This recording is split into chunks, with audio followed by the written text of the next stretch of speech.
You ain't nothing but a hound dog, been snooping around my door. You ain't nothing but a hound dog, been snooping around my door.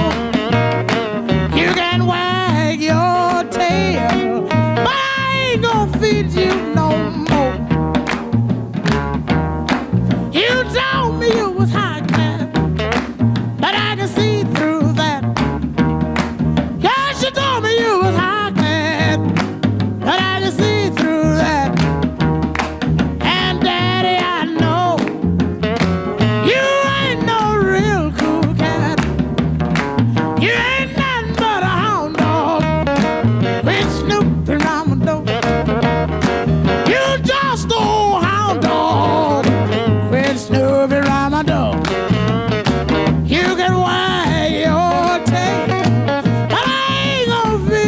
you know, oh, plenty more. Oh, listen to them old hound dogs. Oh, it's all right up here. Now listen to that old hound dog hound. Ooh. Oh, play it, boy, play it. Oh, you make me feel good. Do the mess around right along here. Now wag your tail. Oh, get it. Oh, get it now. Get it, get it, get it. Oh, you hound dog.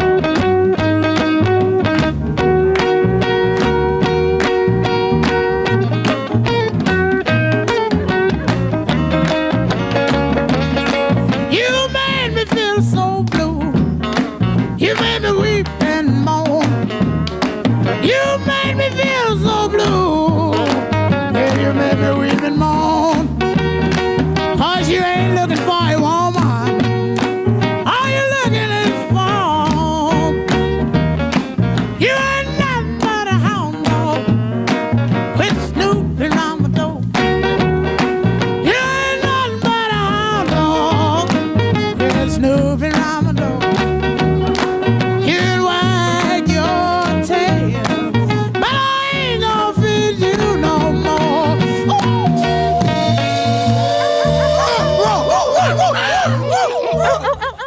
Oh, just magnificent, perfect all the way through there. Hound Dog by Big Mama Thornton from 1953. And the first choice of tonight's session band, which I'm excited to say, is the Zombies. That was your choice, wasn't it, Rod? It was my choice, yeah.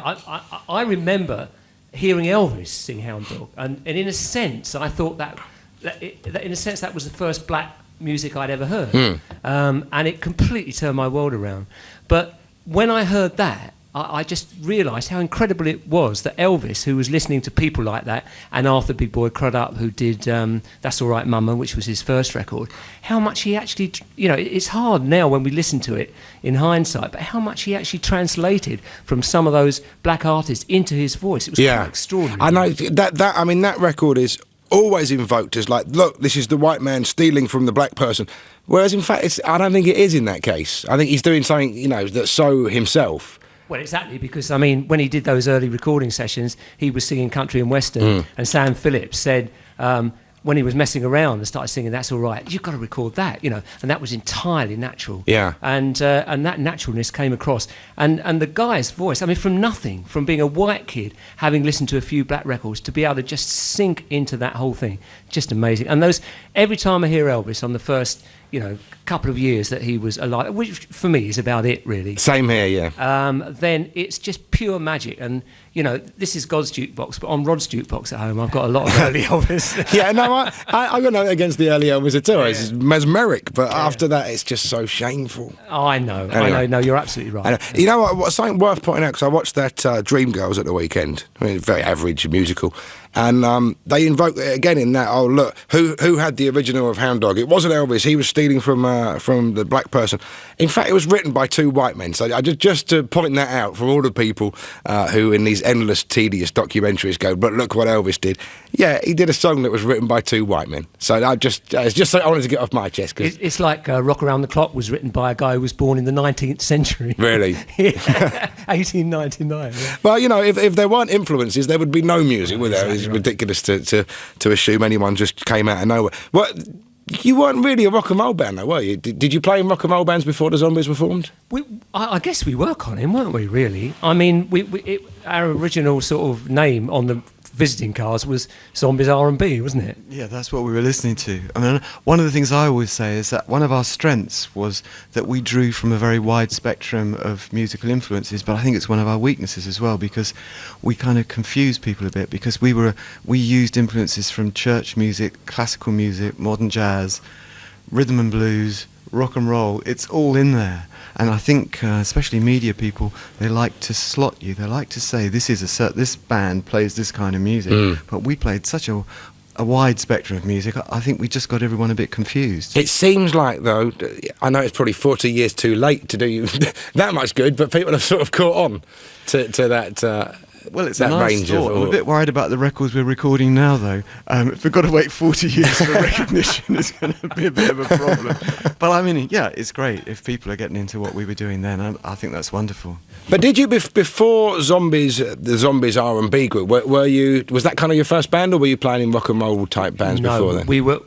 That was our first band. I was 15 years old. I was desperate to be in a band.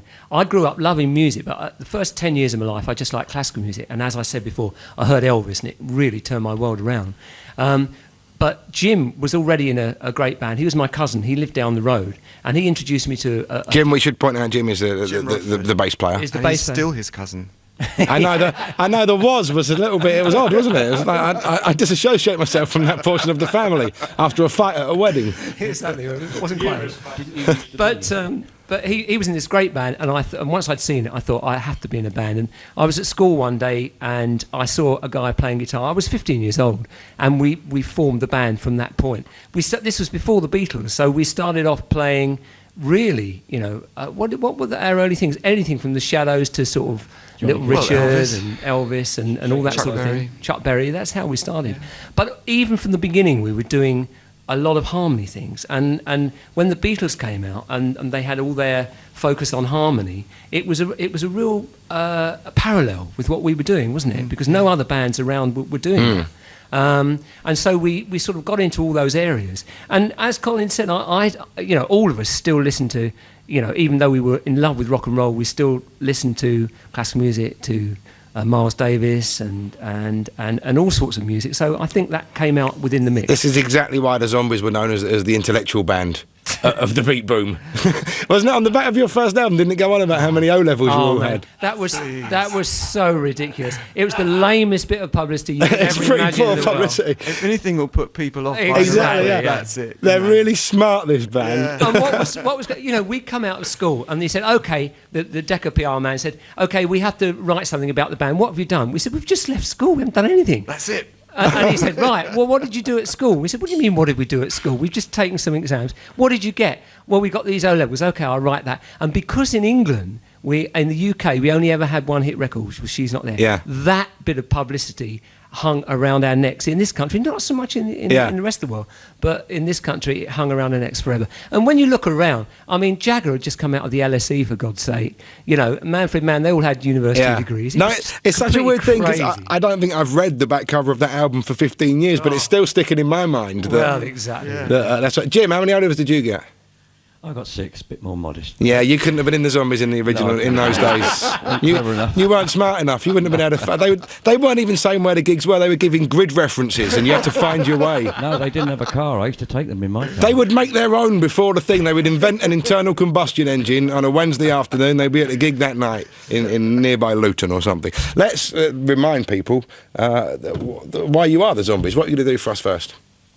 Well, we thought we'd do this song, which was in fact around the world our biggest ever record. It was number one in many countries, not in this country, of course, where it sort of died a death, but it became well known because it was on the Rock Machine Turns You On, the compilation album, and a lot of people got to know it. It's recently been an advert over here, Magnus Cider, so some other people got to know it through that. But we also got, I got an award for 5 million plays last year in the US, and I think it was only one of about 30 English records to reach that. So we'd love to do Time of the Season. I'm still astonished this wasn't. We were going to use it on Buzzcocks for an intro and something, and then the researcher went, no, it was never a hit, and I really couldn't believe that. Never. Because it's such a soundtrack of the 60s song. But it has been used as that, and I know in Awakenings, that was a great movie. Randy Newman chose it.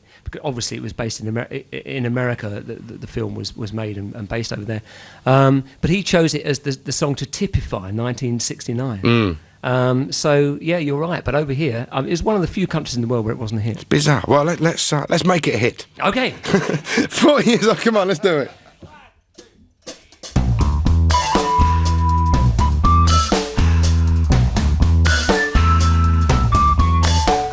It's the time of the season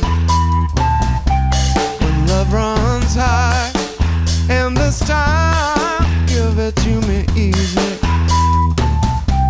and let me try with pleasure at hand to take you in the sun to promised lands, to show you everyone it's the time of the season for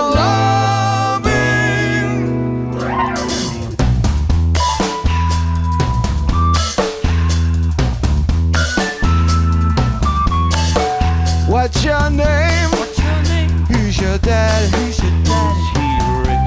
he rich like me? Has he take on any time to show you what you need to live? Tell it to me slowly, tell you why I really wanna know. It's the time of the season for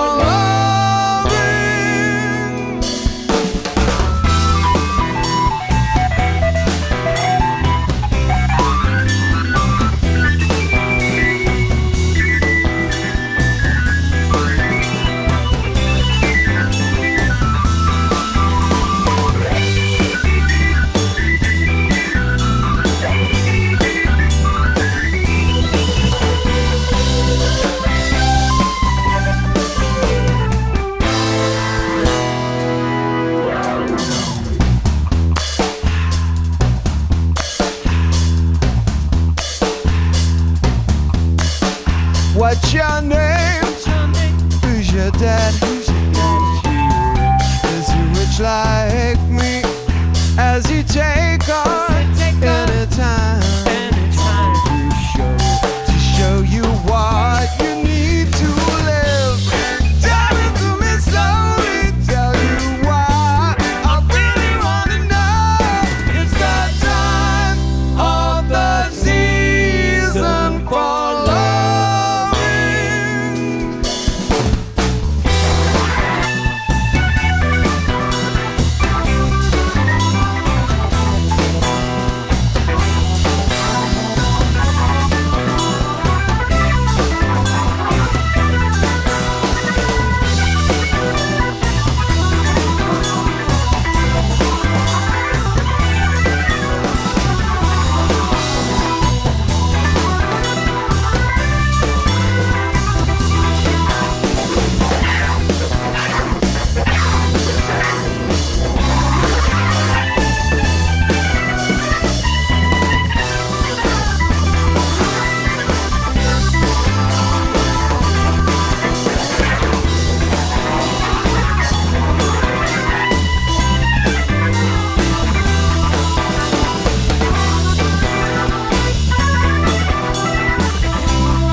Just absolutely phenomenal. Are you aware when you're doing that just how phenomenal it is? I know you can't answer that. It would be unfair for you to ask you, but there you go. Just mind blowing. Colin, though, do you have rules on how long Rod can do a keyboard solo? No. because I think a Hammond solo is one of the most beautiful things that God ever invented. There are no rules, but they can last for half an hour, can't they? Well, you try and stop him. That's what I was. That's what I was 40 years.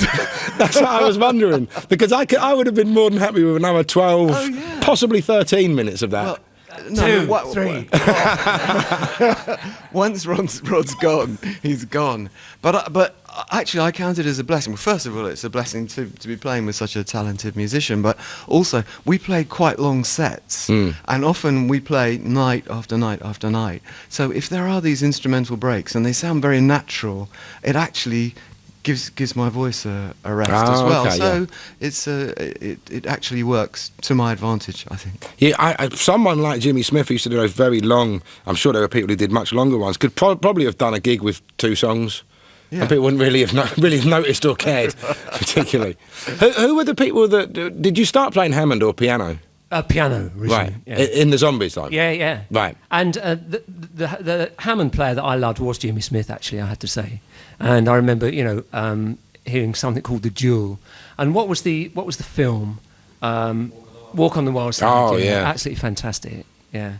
And actually, Jim, who's played in his time as played with the Animals, he said that the drummer from the Animals said that it was Walk on the Wild Side that was Jimmy John Smith. Steele of the Animals said that Walk on the Wild Side, Jimmy Smith inspired me to play the drums I played on House of the Rising Sun. Oh, really?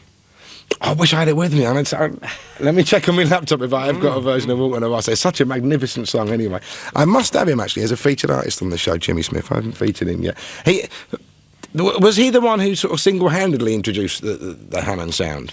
Because he does seem to be the one that even all of the other Hammond players sort of go, yeah, that was... Yeah, Jimmy McGriff was another one. Yeah. He was very influential. He was much more sort of R&B and soul. Jimmy, as you know, was very jazzy. Kind of started off jazzy, but then by the mid-60s, he was kind of only doing soul covers and theme tune covers and stuff, There's wasn't a great single he released, actually. He sings I Got My Mojo Working. Oh, I've got that, yeah. Great as a vocal. Yeah. Yeah, really funky. It's about he did a whole album of like those Boom Boom. He did another really good version of Boom Boom as well. Hang on, we're just chit-chatting amongst ourselves.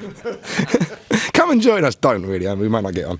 Let's have another song then. What are you doing currently when you tour? Because obviously people want to hear Time of the Season. She's not there and stuff. We do a real mix, and I have to say that one of the things that, we're not doing this to try and make a buck, and sometimes that's how I explain it to the rest of the guys. But we're doing it really because we got together by accident in around the year 2000 when I did a charity show, strange enough for John Dankworth, who's quite a close neighbour of mine.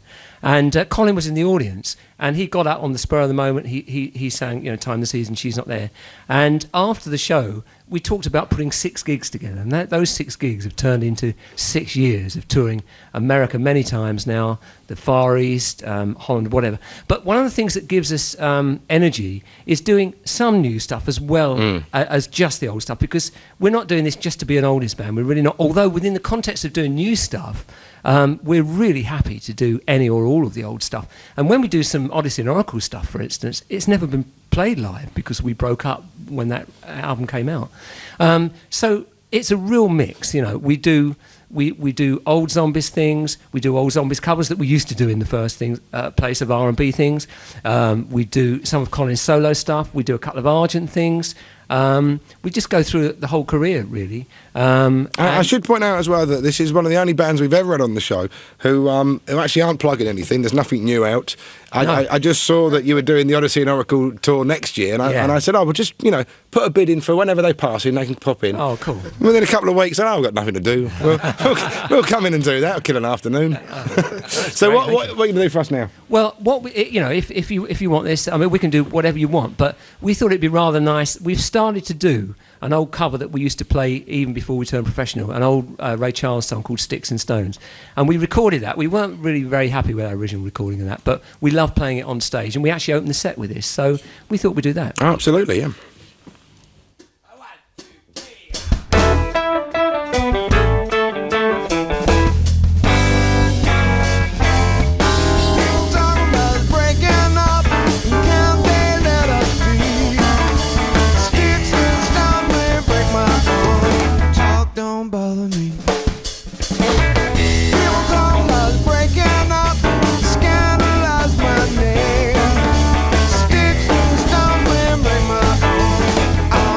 the bees sing. I've been abused in my heart. I've been abused. I've been abused right from the start. People talking about us breaking up, and can't they let us be? Sticks and stones may break my bone. Talk don't bother me.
Magnificent. It's magnificent. You know what? There are no rules, obviously, in music, and this show, I hope, reflects a very broad spectrum of various things. And sometimes people write in saying, I didn't like that, I like that, and it's all fine. And you know, there's no right or wrong. But if you don't like Ray Charles, you're wrong. That's the only law, really, isn't it? If you don't like Ray, what sort of person wouldn't like Ray Charles? He's the sort, as I often say about various artists, even racists would go, yeah, but him, he's fine. That's the way it is. There's a famous story, actually. I don't know if I can get away with it. No. Sorry, there's a word in it that would be unacceptable, even though... I'll move on. We'll have some more from the Zombies later on.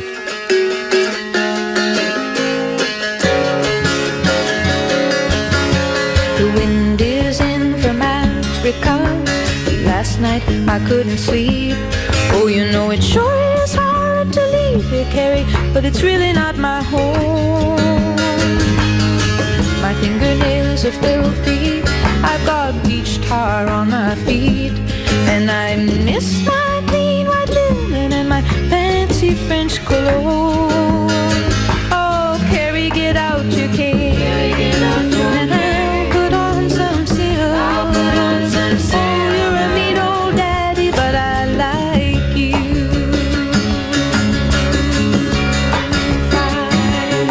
Come on down to the Mermaid Cafe, and I will buy you a bottle of wine, and we'll laugh and toast to nothing and smash our empty glasses down.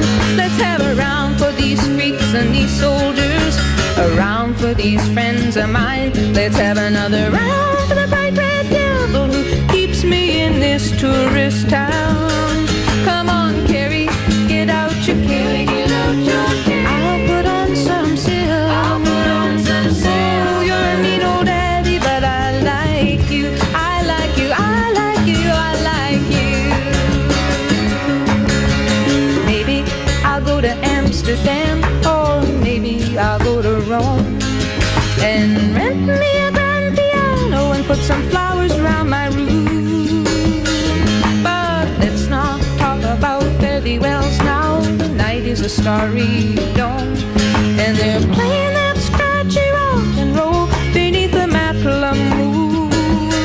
Come on, Carrie, get out your cane. Put on some silk. You're a mean old daddy,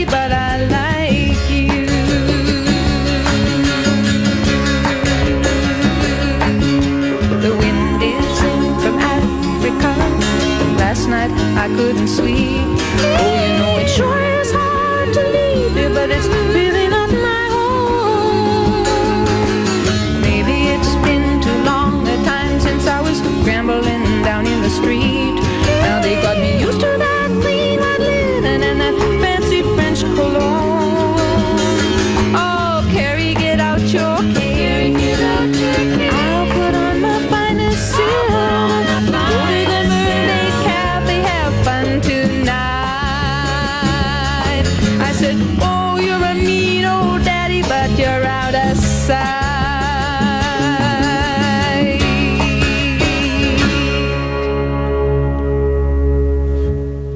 Carrie by Joni Mitchell from the 1971 Blue album, the second choice of tonight's session, man. That was your choice, wasn't it, Colin? It was indeed. Do you think, I don't know anything about this, but are vocalists more kind of attuned to songs that feature vocalists, if you know what I mean? I know most songs feature vocalists. I think possibly they are. I think I certainly am. I think I'm going back to my youth, really. I'm going back to singer-songwriters. That's who I listen to, really, for pleasure. Mm. And I think that's one of the most beautiful albums ever recorded, and that's probably one of the best tracks on there. I think she's just brilliant. Yeah, you do notice these albums that are endlessly invoked by people in interviews and stuff, and there is a reason why they've stood that test of time. Oh, absolutely. It's spectacular. She's a wonderful writer, and she's just got the most beautiful voice. Also, there's that kind of, I don't know if folk is the right word for you lot, but when Odyssey and Oracle, which is a big leap, I don't know if it's necessarily forward, but sideways from your first album, there is a real sort of bucolic air to it. It's not necessarily folk, but there are kind of folk. There's a lot of folk influence in there as well. Yeah, possibly there is. Yeah.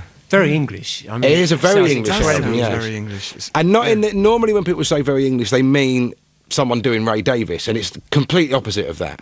Because of course there are many components to make up being English. And we didn't realise at the time how English it was, actually, because in fact I didn't listen to it for years, and then when the Zombies box set came out, which was put together by Alec Palau, and put together beautifully, I have to say, in about 97, I listened to everything all the way through. It's the first time I'd listened to that album all the way through for many years, and because I just thought it was us doing songs, you know.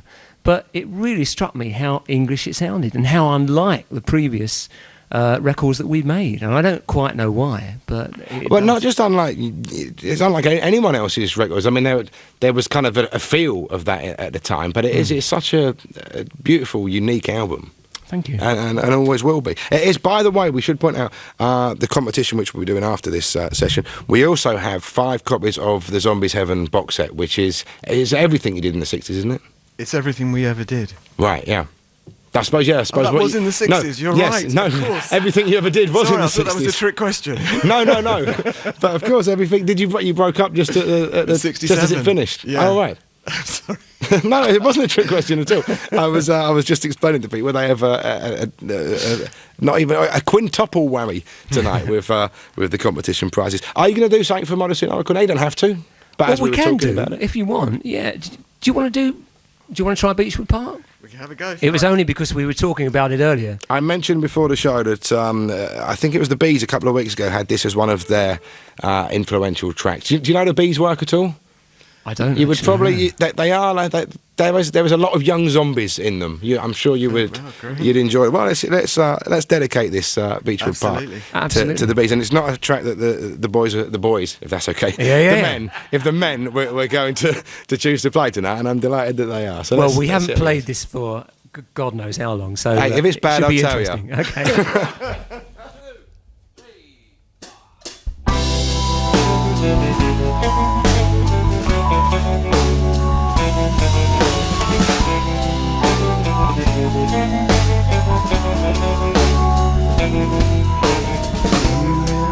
Remember a summer day just after summer rain, when all the air was damp and warm and the green of country lane, and the breeze would touch your hair, kiss your face and make you care about your world, your summer world. And we would count the evening stars as the day grew dark in Beechwood Park.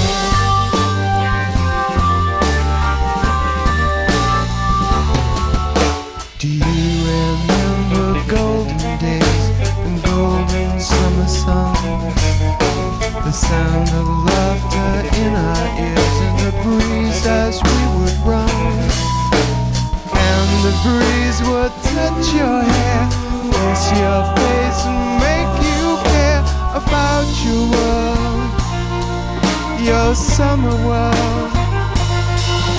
And we would count the evening stars as the day grew dark in Beechwood Park.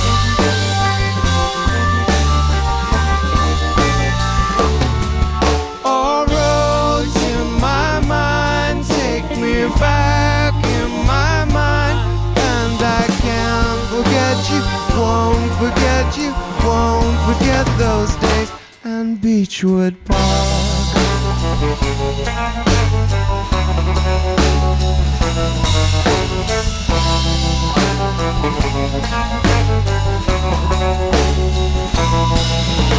And the breeze will touch your hair, kiss your face and make you care about your world, your summer world.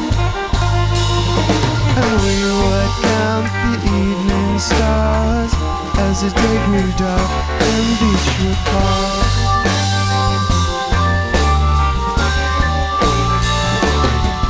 All roads in my mind take me back in my mind, and I can't forget you, won't forget you, won't forget those days and Beechwood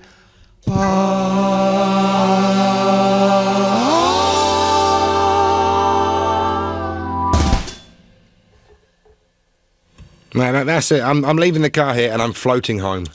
That was just so remarkable. You know, and you know what? Any of you who have the box set or have some Zombies albums and that, put that track on and then put Woman on and then marvel that it's the same band. It is phenomenal that range of stars within such a short space of time. Do you think that's because, I mean, I often say I do a 60s show here on Radio 2, and I always say it was just obviously the most fertile decade of all time. There were just so many collisions happening at once. There really were, and you know, I always believe that's almost completely down to the Beatles. Really? I really do, actually, because I think that they were at the cutting edge of so much that was going on. And when they first came out, you know, they introduced all the harmony things. They were listening to all the blues records that were imported into Liverpool, and they were really hungry to listen to modern contemporary classical music. Yeah. You know, Lennon was doing the electronic things, and it sort of, mind you, I do also think that it was a time, you know, after the wartime austerity, where everything was exploding, actually, socially and in every other way. So it didn't seem like there were any limits to anything. Yeah. And people were just experimenting and just going out on all sorts of limbs, and everything felt possible. But in terms of Zombies writing, you know, me being the singer, and I only wrote sort of 2 tunes for the band, so I watched these 2 guys develop as writers. And Woman was one of the first songs that Rod ever wrote. And then sort of gradually over a period of 3 years, I thought they became well, they were very prolific, and they became more and more sophisticated. And Beechwood Park is right at the end of the band's career. And I think they hit a really golden patch, Rod Argent and Chris White, when we did Odyssey and Oracle. And all those songs, they're real little gems. I actually meant, isn't Woman a great track as well, but they're just such different styles.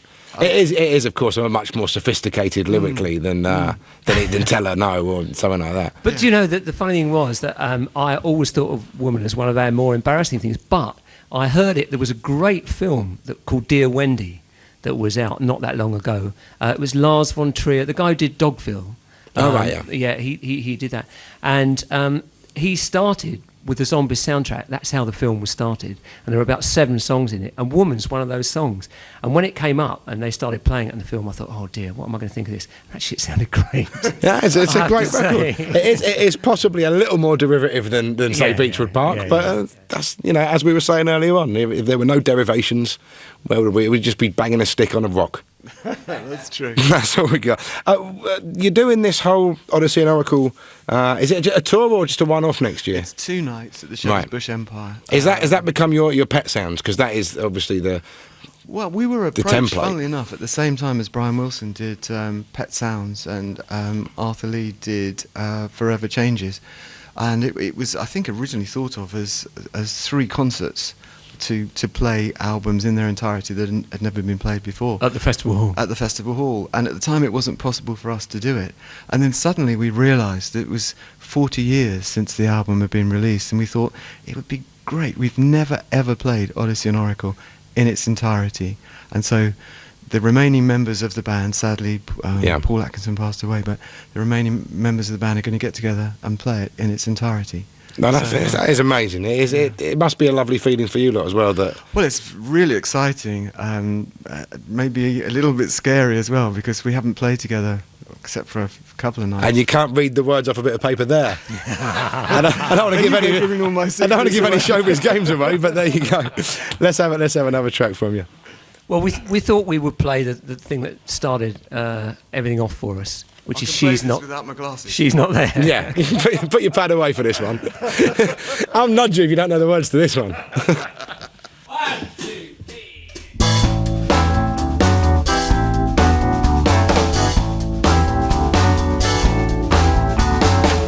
No one told me about her, the way she lied. No one told me about her, how many people cried.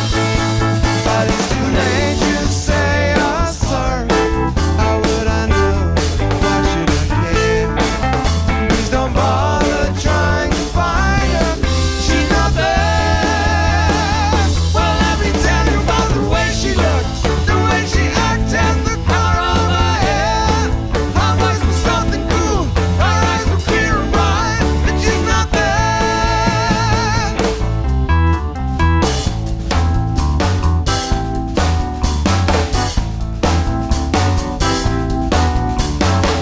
No one told me about her. What could I do? No one told me about her, though they all knew. But it's too late to say I'm sorry. How would I know? Why should I care? Please don't bother trying to find her. She's not there.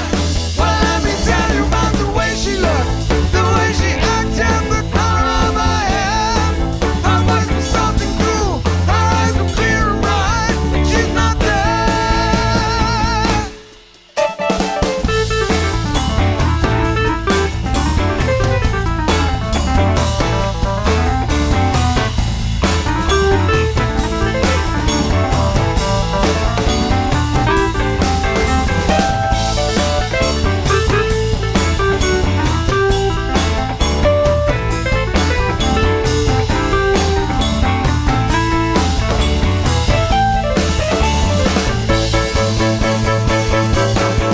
But it's too late to say I'm sorry. How would I know? Why should I care? Please don't bother trying to find her. She's not there. Well, let me tell you about the way she looked, the way she acted, the color of her hair. Her voice was something cool, her eyes were clear and bright, and she's not there. Exactly why that song was a hit twice within about 3 years or something, wasn't it? Well, it was a hit in '64 for the Zombies, Yeah. and I think it was about 10 years later for Santana. For Santana. And it also 70s. made the charts by the UK subs. It made the charts by Neil McCarthy. And That's Neil what I was McCarthy, mentioning, because that was sorry, mate. 1969. It was a hit again, It was. Yep. which was you under. It Why was. did you have a pseudonym? Well, I'd had a little rest from the business, and a very persuasive producer who was incredibly successful at the time called Mike Hurst, and he'd just been recording all the early Cat Stevens tunes.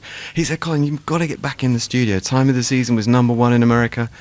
And I thought, well, it would be exciting to get back into the studio. And I left it, to be honest, I left it all up to him because I was just sort of testing the water.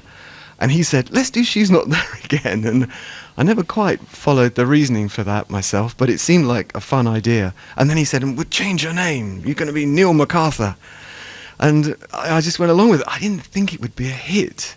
But if it's a hit, then of course you've got to be Neil MacArthur. Yeah. So for a year, people were saying to me, Neil. And I was getting down on my knees. I why are they saying Neil to me? And then eventually I came to my senses and got back to my real name and started recording with Rod Argent and Chris White. That must be a unique occurrence, though, that someone has a hit with the same song twice under different names within such a short period of time. It's strange, isn't it? And it's probably not as strange as the UK subs version, which I've never heard. And, you know, if I die and I'm a billion years old and I still haven't, I'll be happy. I can't imagine the UK subs doing that song. I don't even want to. Well, anyway, we'll have some more from the Zombies later on. I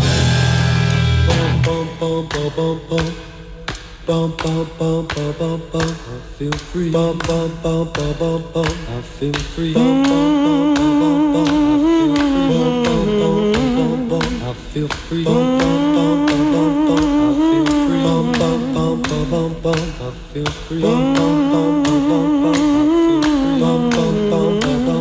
I feel free.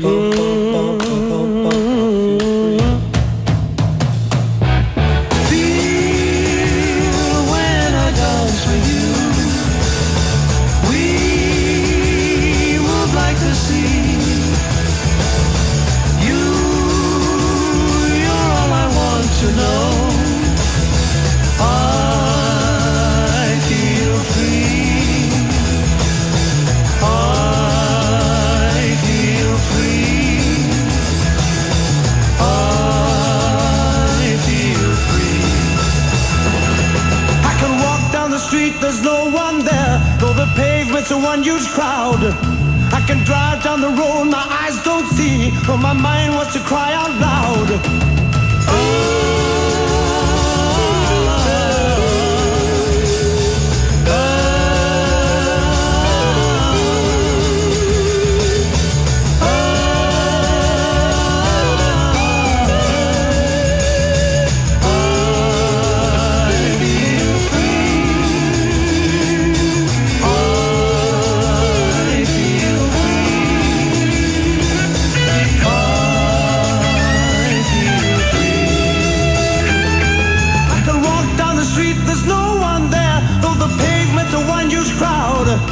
I can drive down the road, my eyes don't see, though my mind wants to cry out loud. Though my mind wants to cry out loud. Dance floor is like the sea. Ceiling is the sky. You're the sun, and as you shine on me, I feel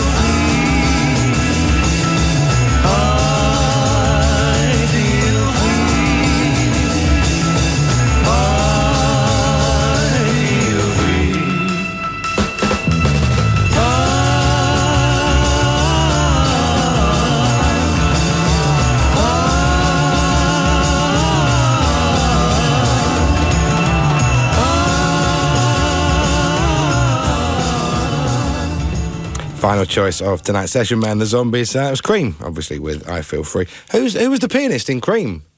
Who was the pianist? Yeah, I've never noticed the piano all the way through. Only one note. Might have been Nicky Hopkins. Was it Jack Bruce?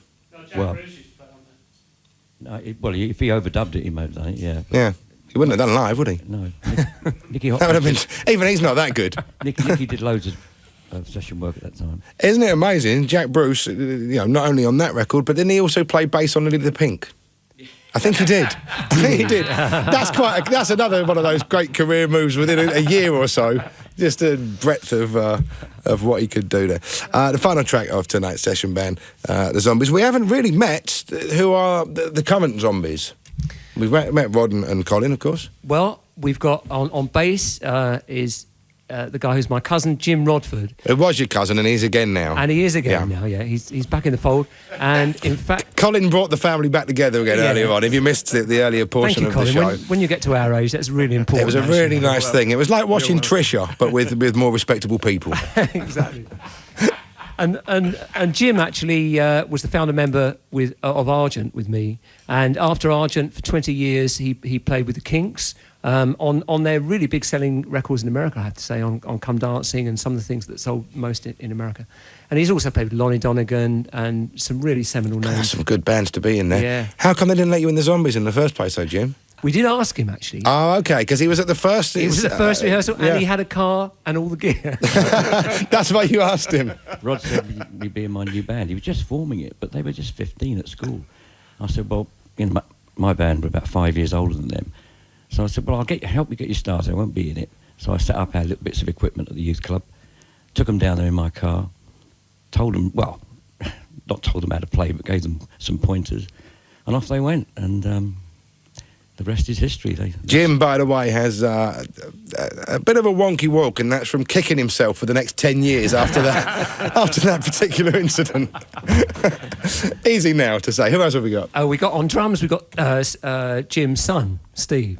Now, Steve has played with Leo Lyons, Mick Abrahams, but he's just a great drummer. You know, that's good, but it's like, you know, the Kinks and Lonnie Donegan.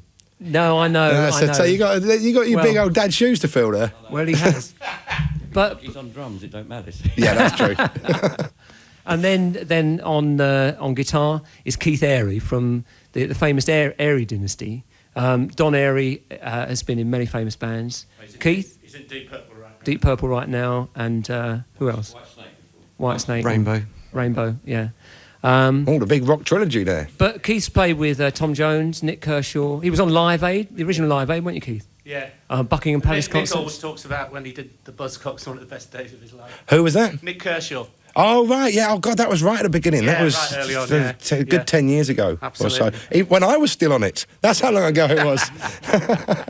He's a lovely fellow, actually. Yeah, he's a good lad. I'd forgotten he was on there. Great musician as well, actually. Yeah, amazing. Is he? It never really... Because to me, I see him as a pop star, you know. Well, he got stuck into that teeny bopper sort of image, and it's such a shame, because he's just a great musician. I've got to say, when we were in New York, Miles Davis came to see us to meet Nick Kershaw. I'm not joking, I met Miles Davis through Nick Kershaw. So that gives you some idea of that he was pretty I thought you were just going to do... I got to say Miles Davis came just to show off. That would have been enough. I was showing off as well. Yeah, that's fair enough.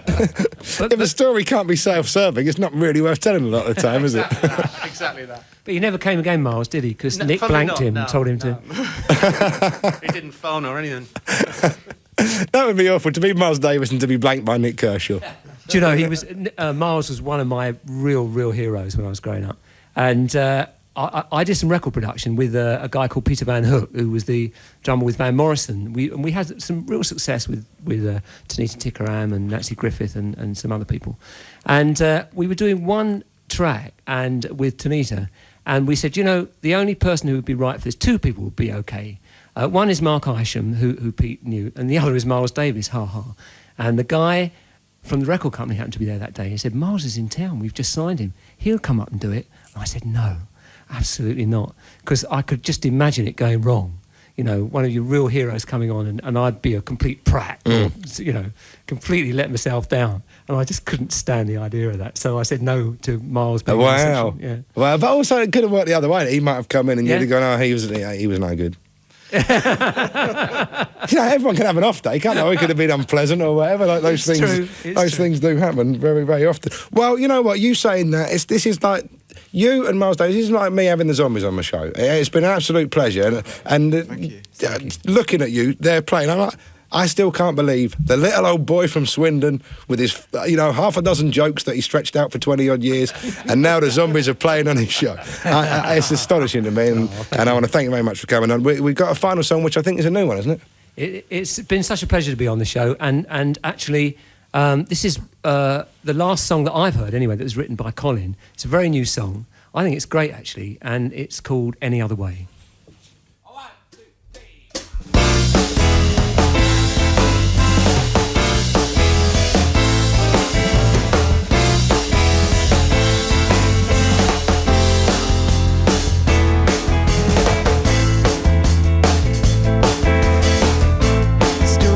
Seeing you standing there, alone in a crowded room.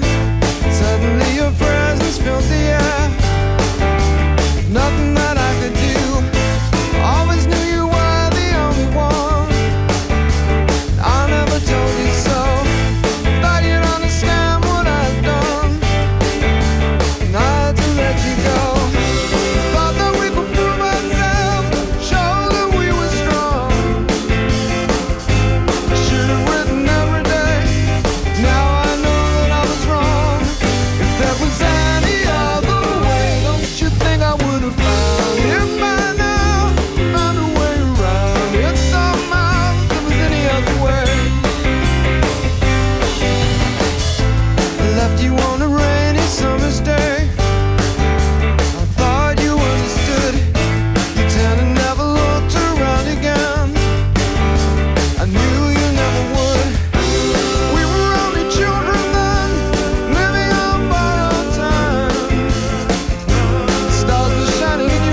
brand new track from Rock Boffins, The Zombies. I think that was called Any Other Way, is it was called? That's right. Yeah, no, excellent. You've seen such fine voice. Have you sung consistently since 1961? No, I haven't. Obviously I've with had sleep long- and whatever. I've had long gaps where I haven't sung, but Rod introduced me to a great singing coach who sadly has just passed away. His name was Ian Adam, and he coached a lot of the West End shows. And I just went along, and he just talked to me a little bit about singing technique. And if you're going to play every night, which we do when we're doing a tour, it's so important just to have a little bit of technique, especially as you get a little bit older. You can do it when you're 18. You know, you can scream your guts out and it's okay. But not to change your voice, just to Just preserve it. Yeah, strengthen it. yeah. Yeah. No, but you're still sounding great. So much so, I'd probably worth mentioning now. We were going to have Miles Davis on this week, but I said nah, we don't need him. Thanks a lot, fellas. You know what? It did occur to me. I was at the Brian Wilson Pet Sounds gig, and I was at the Arthur Lee Forever Changes gig. So about time you pulled your fingers out and sorted out this trilogy. Okay, you're going to come down. Oh, well, I'll definitely be there, yeah. Good. It's in Shepherd's Bush, isn't it? Yeah. That's near me. We'll do you Otherwise, I don't know. We'll do you a discount. All right, yeah. I'll sneak in the back door, like in the old days. Well, it's been amazing having you on, and I can't thank you enough. It's our pleasure. Thank you very much. Pleasure, thank you. Time to finish off tonight's competition.